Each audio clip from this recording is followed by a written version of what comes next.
Okay, we're live. Hi, this is William Ramsey. Welcome to William Ramsey Investigates. On today's show, I have a very special guest. Her name is Renee Marino, and she has just written a book, or writing a book, which will be published in early 2022. And the title of the book is Becoming a Master Communicator, Beginning New School Technology, Balancing New School Technology with Old School Simplicity. Sorry, that was a wrong title. Anyway, she is a professional communication coach, and she's going to talk more about her book. So, Renee, are you there? I am here. I'm so happy to be here. Thanks for having me. Well, thanks for agreeing to the interview. For people who may not have heard your background, can you talk about your background and what led you to write this book, Becoming a Master Communicator? Absolutely. For over 16 years of my life, I was a professional actor, singer, dancer on Broadway, in film, television, and I've always been obsessed, William, with communication. And I think it comes from my background. I grew up in an Italian-American family, so it was very common for us to be sitting around the kitchen table, talking, eating, laughing, arguing sometimes, but nonetheless communicating and connecting. And because of that, all throughout my life, I was always intrigued with the way people communicated and why. And the years that I was recording music, I even created a song called Communicate, go figure. And then in 2017, I started doing my most recent Broadway show, which was Pretty Woman the Musical, just like the movie. And I had this idea to write a book. I've always been a writer since 5 years old. It was one of my other passions. And after talking to my girlfriends in the dressing room about who's dating who and if they're bringing up conversations that are on their minds and just all this talk about communication, I said to myself, there's a book in this. And especially nowadays, as you mentioned, my title, Balancing New School Technology with Old School Simplicity, that subtitle is really about the fact that we are now in this digital age, right? Everyone's with a smartphone. We're all connecting virtually. And it's such a beautiful gift. But if we don't learn to balance it with those more personal channels of communication, like face to face, picking up an actual phone to your ear to have a conversation, or handwritten letters, right? Remember those? Right. If we don't balance that, then we're in for problems. And I've faced it in my own life. I've witnessed it in my clients, in my friends, family. When we rely so heavily on technology, so many misperceptions happen, miscommunication. And I'm sure you know as well as I, in life, everything starts with communication, business, personal lives. So that's really where the book developed from. Right. So, I mean, all this stuff is very important, and you're right. Like this technology, there's so many, you cite so many examples of miscommunications with texts and miscommunications with technology. There are dangers, and I've had those experiences myself. Like, what's this person doing? Where are they? Are they angry at me? I've spent days like that. Like, yes. So maybe we can talk about the hazards of this new technological age we're in, and as far as its effect upon communication. Sure. When it comes to communicating virtually, we love it because it's convenient, right? If I need to shoot you a text real quick, William, you're going to get it in 4 seconds. Great. But we have to create boundaries for ourselves. And that is within the book. I have 2 chapters that are full of practices that you can implement today to help you get more comfortable with this. So, for example, if you and I are going back and forth, we're really great friends and we're going back and forth, texting one another. When it gets to the point that you're texting paragraphs to someone and the subject matter is serious or something that really needs to be dealt with in person, or where you can hear the tone of someone's voice, that's a sure sign to say, okay, this texting needs to stop. I'm going to pick up the phone, or I'm going to say, William, how about we meet for a coffee today? I'll meet you over lunch and we can talk about it then. The problems really start when we continue the text messages, we continue the email threads when they've gone far beyond the time that they should, when we are discussing matters that shouldn't be you shouldn't be connecting over these matters if there's no tone, right? Email, Right. text, there's no tone. Like you said, how many times, I'm sure all of the listeners can agree, have you sat there with your smartphone and someone texts you and they put an emoji and you're like, oh, why'd they use that emoji?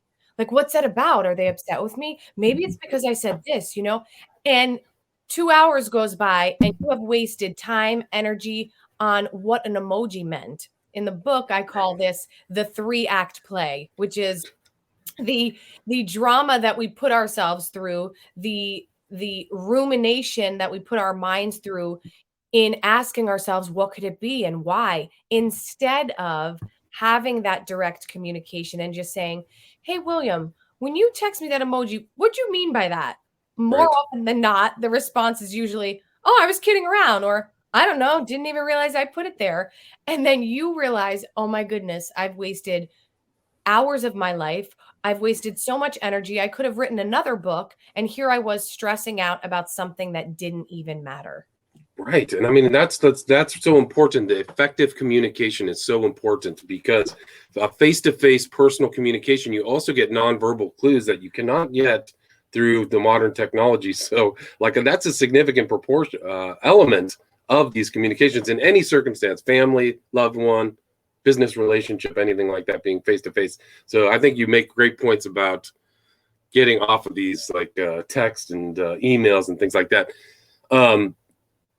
You talk also kind of about the technology affecting really old classic skills that we've lost, which is just basic writing or expression, just simple expression that we take for granted. 100 years ago, the writing was so much better than now. Can you expand on that? Yes, it actually breaks my heart, William. I'm not kidding when I say this, that many schools don't even teach handwriting anymore. Like that was, of course, my favorite subject. I love like learning script. I can remember doing that all through my school years. And my sister-in-law is a guidance counselor. She's been one for about 10 years now in the high school. And I give an example in the book about how she said to me, Renee, it is such a lost art. And not only that, the the kids in school don't know how to take proper notes because of that. Right? When we were in school, I'm going to speak for the both of us, you kind of knew how to take notes because writing was a part of the curriculum.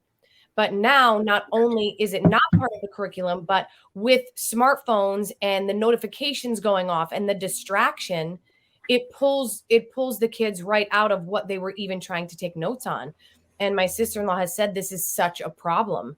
It's such a problem for so many of their students. And I hear it all the time. I spoke to so many parents, teachers in researching for my book, and I'm telling you, it was like 98% of them agreed that children nowadays, children, young adults, they have lost the art of being able to write a complete sentence. And many people nowadays could say, well, it's no big deal, right? I have Grammarly. I can just figure it out online. But at the end of the day, don't you want to know that if you had to, for a job interview, write a paragraph about why you're the best person for the job, you want to be able to do that because what we write is a representation of us. When I write you a handwritten letter, William, that's a representation of my feelings towards you, right? It's a very personal skill. And the fact that it's becoming a lost art, it breaks my heart. It really does. Really is. It's really a loss. And you don't see it that often in these young kids writing in a very effective way into loved ones, family members, business people, expressing themselves effectively. It's a lot of it's choppy and they rely upon texting instead of kind of this classic element. And I think that goes to another point you make in your book, which is the loss of ability and to focus, but also another point of communication, which is actually listening, right? Oof. Listening is, I think, the most crucial part of being a master communicator. So often, especially nowadays, I mean, we see it everywhere. We're not listening.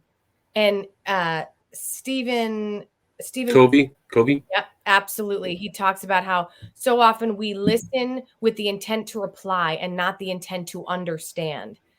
And that is such a common problem nowadays because we are all used to things happening fast, quick. I'm talking to you, I hear a notification go off, my focus has switched. We're switching all day long. So when it comes to fully listening in a conversation, it's becoming less and less. The more technology gets advanced because our brains are now programmed I say in the book, I say we are like Pavlov's dogs, right? Conditioned to tune out the minute we hear a notification go off, the minute a new ad pops up on a link bar. And this is causing us to become much less apt to listen. And it's very much a problem because, as you said, that is such a crucial part of communication. When I can sit here and fully listen to you and take in what you're saying to me without thinking, without focusing on myself, right? Not thinking about what I'm going to say, how I'm going to respond, but fully absorbing what you are sharing with me, it's a gift on both parties, right? I give you the gift for this open platform to be heard, and I give a gift to myself to possibly learn something, to experience a new perspective. And we lose these gifts when we are so consumed with ourselves. We're consumed with winning the argument, or we're consumed with sharing our opinion. I don't care about what you have to say, but let me tell you what I know. Right. And we can see it, right? I think we can see it in the world right now. We see it in the news. We see it everywhere. No one is actually having a conversation. And I really believe, William, I believe it in my heart, that this book is going to help so many people, because communicating is very much like breathing. We don't often think about it until things go awry. You don't think about how you're breathing until you can't breathe and you're having an anxiety attack and you're like, can't catch my breath. The same thing happens with communication. You go about your day communicating in the way that is most natural to you, and then you come across a block, whether it's a miscommunication through a text, or your boss actually didn't get your email and is now having, telling you that, oh, I feel like you're not working effectively. And meanwhile, you sent the email, but it went to spam. So we aren't conscious of how we're communicating in our relationships, personal and professional, until something goes wrong. So my hope with this book is that it's going to bring awareness to all of us to say, wow, well, do I do that? Right. Do I check in on the phone after I've texted a friend for hours and check in and just be like, hey, are we good? Did you understand what I was saying when I text that? If we're not aware of that, then that is where, we can experience a lot of heartache and a lot of miscommunication. Right. And I think that even the technology, you make a point to in the book that because you're on tech, you're missing the opportunity to properly communicate. Can you talk about how technology has inhibited people? I mean, the types of communication, like for me and my family, somebody's on the phone, you might as well be talking to a wall about Yes. something even important. Yes. Oh, it's such a double-edged sword, right? I know my husband and I, we go through this all the time, especially the both of us are working from home. I have my own business. He is doing 10 different things at once, and a lot of that business is done through technology. So I'm on my phone, he's on his phone, and it takes a lot of conscious effort for us to be like, okay, that's it. Phones away. I need to like really hone into you. How was your day? What's going on? You feeling okay? And with technology, the way that it has inhibited us is it makes it really easy for us to escape ourselves. And I say this all the time because I believe it so strongly. The most important communication that we have is within ourselves. And that sets the tone for all of the communication we have in our exterior relationships. So if we are not having honest conversations with ourselves, how am I feeling today, Renee? What's going on? What's bothering you really? And taking the time to write about it.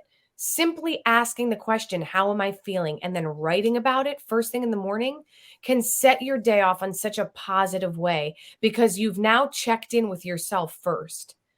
And because of technology, what do many of us do? Eyes are open, grab for our phone. What's Yeah. going on? We scroll. And Brendan Burchard, who I love, talks about this. He talked about this in one of his podcast episodes. The danger in doing that is the minute we wake up, we're checking out of our lives and into someone else's. And what does that do, William? We go into comparison mode. We look at, oh, they're doing this. Man, I'm not doing well enough. They look so happy. I don't feel happy, because we're comparing our real lives to this beautiful culmination of photos and videos that the other people have allowed us to see.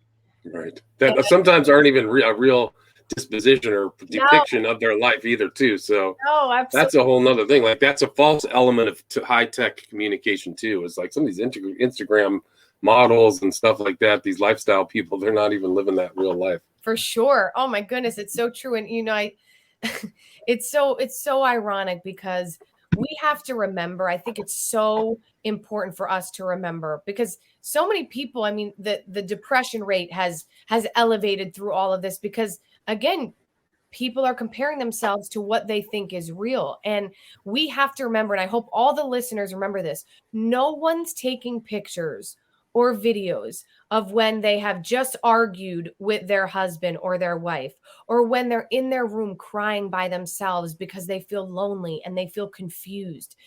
Those aren't the pictures that are being put up in most cases, right? There are some incredibly authentic people, influencers who make it a point to show that side. And I love that. And I honor those people. But most of us are not doing that. So remember that the next time you compare yourself and you start to feel a little crappy about yourself, take a pause and say, okay, hold on.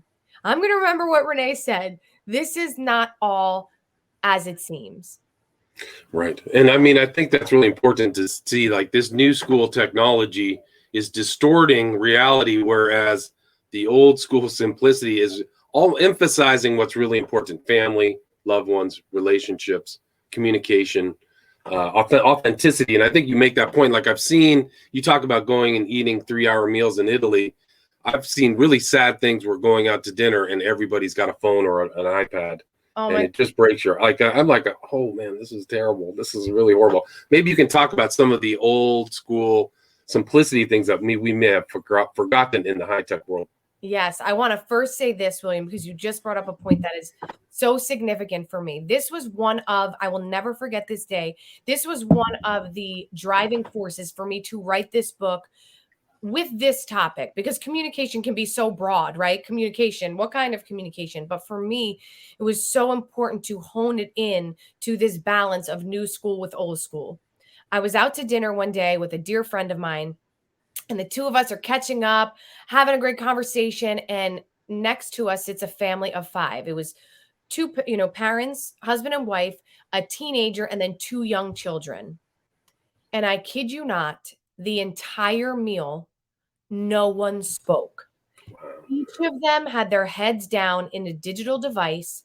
And even when the food came, they kept it in their hands. And I'm not kidding when I say my heart broke.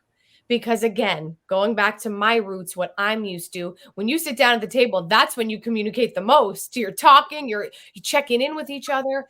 And that's, to me, where I feel love. I feel community when I'm around the table and I can be eating with my friends and having that conversation. And there was none of that. And my friend and I, we couldn't believe it. You couldn't help but be aware of it. I mean, they were sitting right next to us. And I was just like, what a waste of time, right? This precious time that we are given. Life is so short. No one ever knows. And we have this gift to be with our family members. And for 2 hours, they couldn't put those digital devices down. And the sad reality is we're becoming addicted.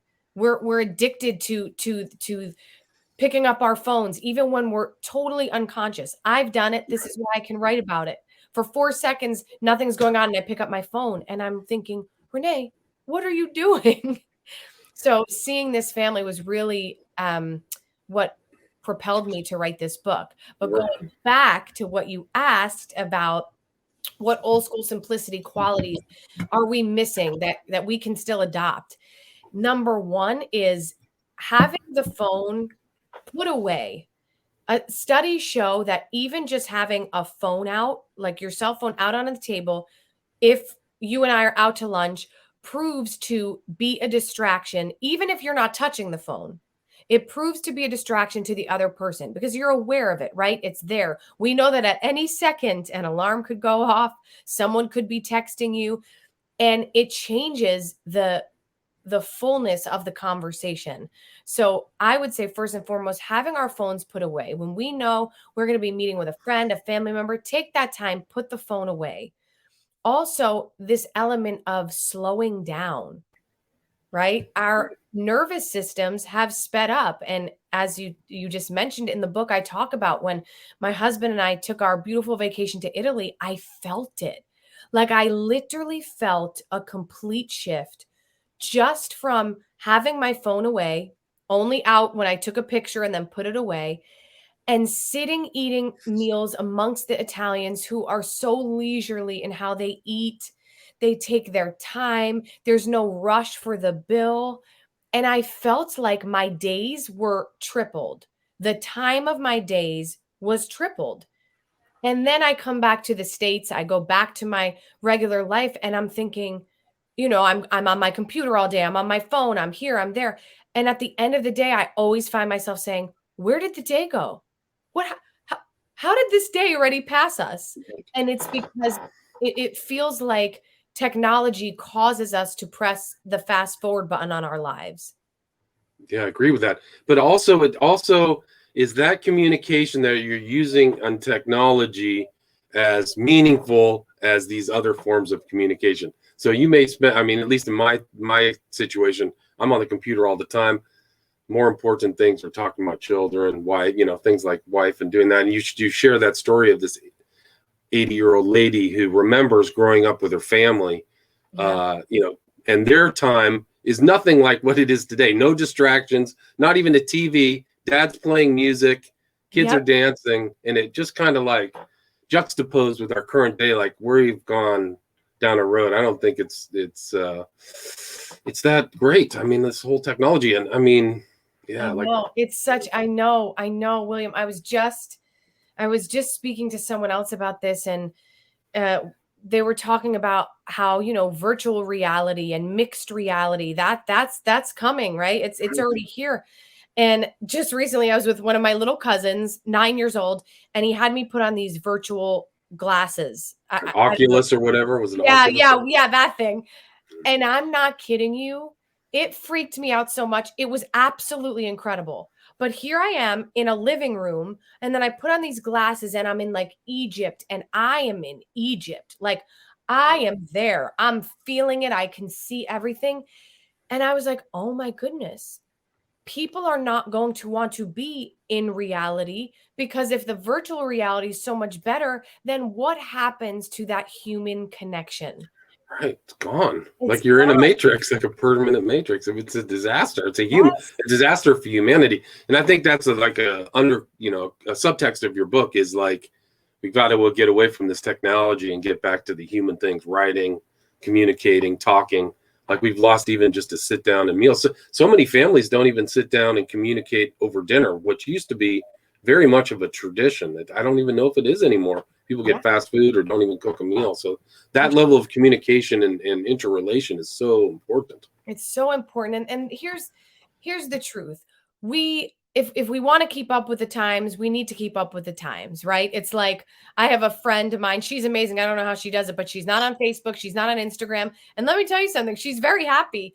But the world's going there. So if we want to still be able to communicate in other ways besides in the old school ways, we do have to keep up on current events, if you will. We do have to, I think, learn how to use the internet. I talk in the book about generations before us who are still not used to technology. It's important for the younger generations to take that time, sit down with your grandmother, your great grandmother, show them how a video call works, because it is important to understand how it all works.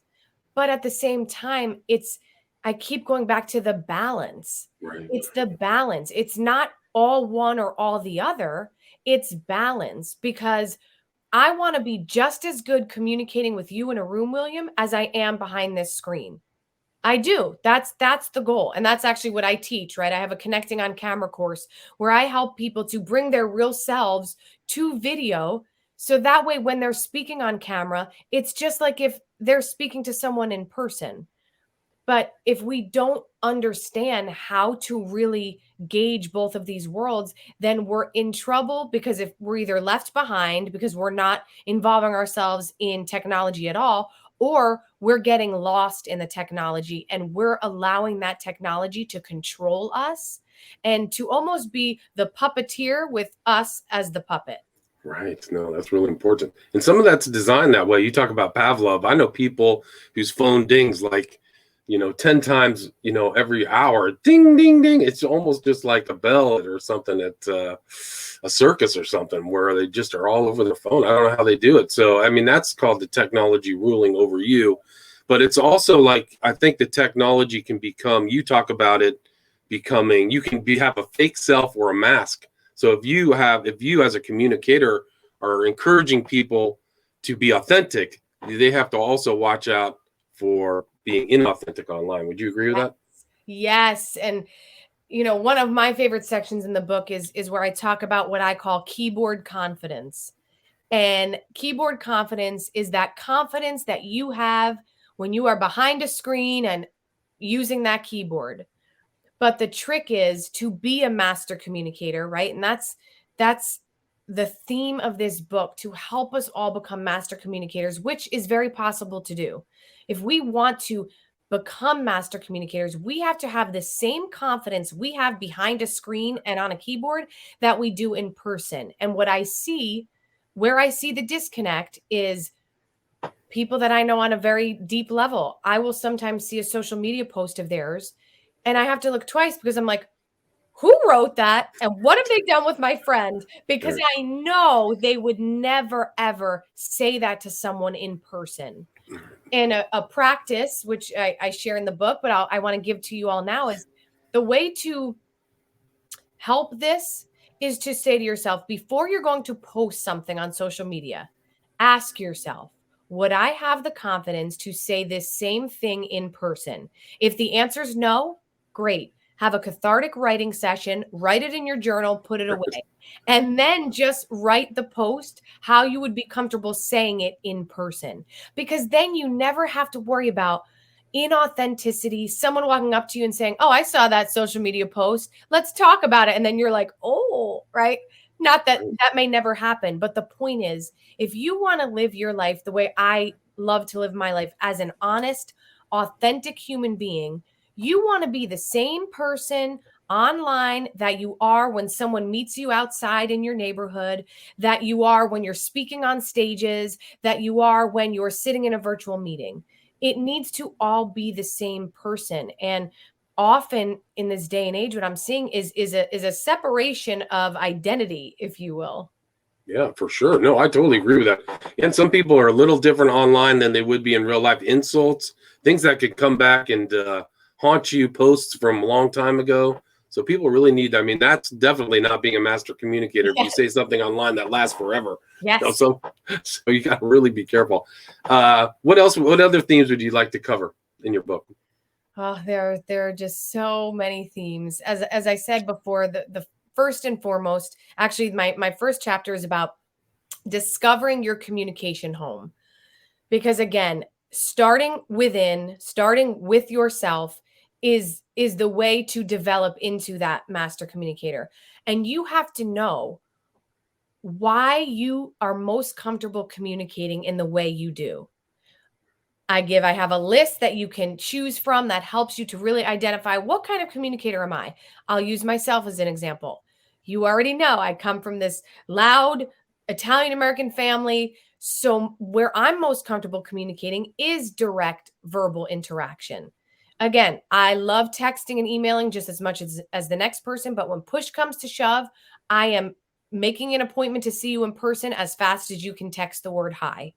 And again, that's because of my upbringing. And all of us have our communication home, which is the way we're most comfortable communicating because of what we're accustomed to from our upbringing. It doesn't have to be just in your household from your mom and dad. It could be if you were someone who was always around your friend's family, or if you happen to be a caretaker of your parents or grandparents. That all affects the way that you're comfortable communicating. And I talk about one of my amazing clients who grew up in a family, and she said this one day in our session, William, and I can talk about it because she gave me full reign permission to talk about this, and I write about it in the book. she talks about how she grew up in a family that was communication phobic. And when she said this phrase, I was like, this is brilliant. It's brilliant because it's something that so many people face, but they haven't put words to it. And she went on to elaborate that growing up, her family never talked about feelings. They never talked about deep level things. Everything was very surface. How are you? How's your day? Great. That was it. That was it, right? Yeah. So because of that, she feels most comfortable communicating by avoiding. And this is why she started working with me, because she was avoiding all the communication in her life, from her husband to her business. And it was causing her a lot of stress. It was causing a lot of tension in her relationships. And in identifying this, we were able to flip the script in her brain and start to experience other styles of communication. And she was able to do that just through the awareness of realizing, like, wow, I've lived my whole life avoiding so much, and here I am at this age now struggling, and I understand why. So I think that that's a really, really powerful chapter in the book. And it's actually chapter 1, because it's like, let's start out, let's be really transparent with ourselves. And in the book, I'm your guide, right? I'm here to, let's call this out for ourselves, because nothing is solved without first self-awareness. Good point. And you do have those little sections where you can ask while you're reading along, you respond to questions. You have the reader respond to questions to get a better idea of where they're at, their self-understanding. Yeah. In the book, what my favorite part is, in each chapter, I have a reflection section. And there are a set of questions related to what the topic is in the chapter.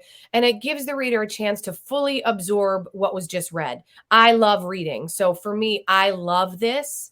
I love being able to kind of take the time to journal, think about what I just read instead of just moving on to the next chapter. Because what happens, we absorb about 7 to 10% of what we read. We finish the book, it goes on our shelf. And then, as Tony Robbins says, it becomes shelf knowledge. But for me, I'm interested. I love personal development. I love the world of self-help and doing whatever I can to expand myself and my understanding of the world. So by having that reflection section, it gives you a chance to take a second, pause, and really allow that information to be digested. Right. And I mean, I think, you have like your different styles too. People can identify with, was a peacekeeper, passion player, laid back. So you've kind of typified other people's styles. Maybe when they read through your book, they can get a better understanding of where they're at in communication. And right now, communicating is so important. It's everywhere. Maybe 100, 200 years ago, writing, or you talk to your family and that might be it. But now you can talk to people all over the world. I've talked to people all over the world, Israel, Europe. So very important to be a very skilled, if not master communicator. I definitely agree with that. Is there anything you'd like to add? Anything I missed before we wrap it up? We're at about 33 minutes. I think we got it all. As it's so funny, as we talk about the book, I get even more excited for my readers to read it.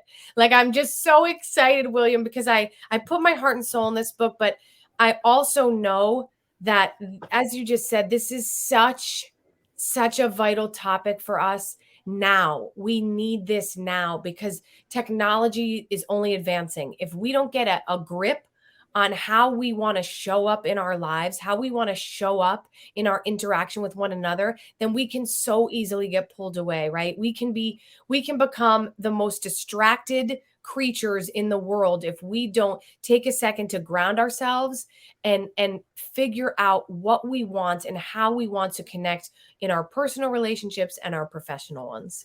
Right. And that's the whole balancing. Like, you got to figure this out. We have a new technology. How are we going to balance all that stuff? And you have kind of a reference to a website. You have a website. Do you want to promote that website now? Is it a free gift? Absolutely. Yes. Well, the website I want to promote actually is for the pre-order of the book, because the book is available to pre-order. And the exciting thing, William, is that when you pre-order through Barnes & Noble, through my link, becomingamastercommunicator.com, you get 2 free, incredible bonuses. The first one is 21 ways to use communication to increase business opportunities. And the second one is an introspective video journaling tool. And this is a tool that I actually have in my book. But these two bonuses that you get are amazing because you can start to use them right away, skyrocket your communication skills, and it'll get you excited for the book. Yeah, and there's so much that's in the book. There's many more chapters involved. We kind of just covered the first third, maybe. But again, the website is www.becomingamastercommunicator.com, correct? Absolutely. So Okay, the cool. title of the book, yep, www.becomingamastercommunicator.com. And I will put that in the show notes. And again, the title of the book by Renee Marino, which will be out in early 2022, is Becoming a Master Communicator, Balancing New School Technology with Old School Simplicity. Thank you, Renee. Thank you so much. All right, take care. So hold on, stay there. Okay, that was perfect.